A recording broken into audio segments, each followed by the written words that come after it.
持ちいい。あー、気持ちいい。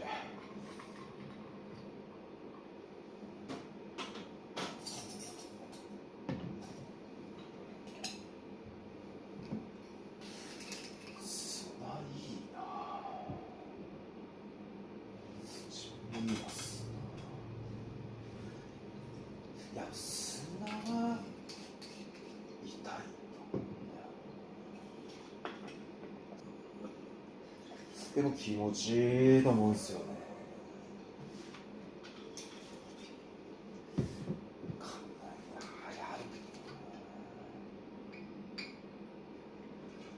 あ、気持ちいいんですよ、やっぱりな。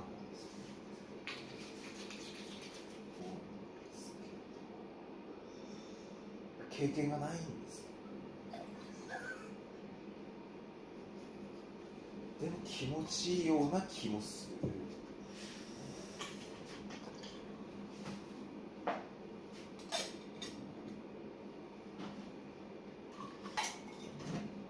相手方のことも考えながら。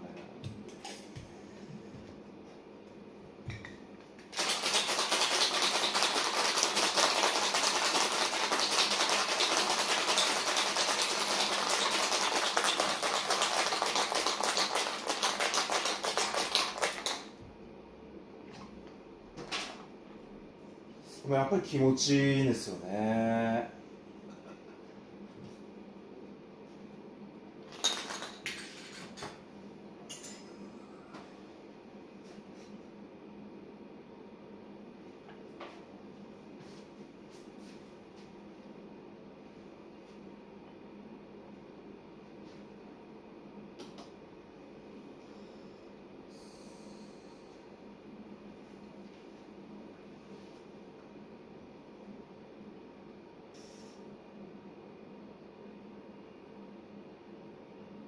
気持ちいいですか？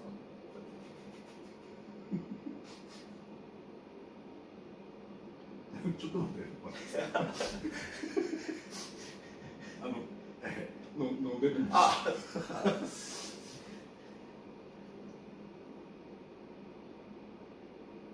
も気になるところがあるんですよね。いや、その気持ちいいかもしれないですね。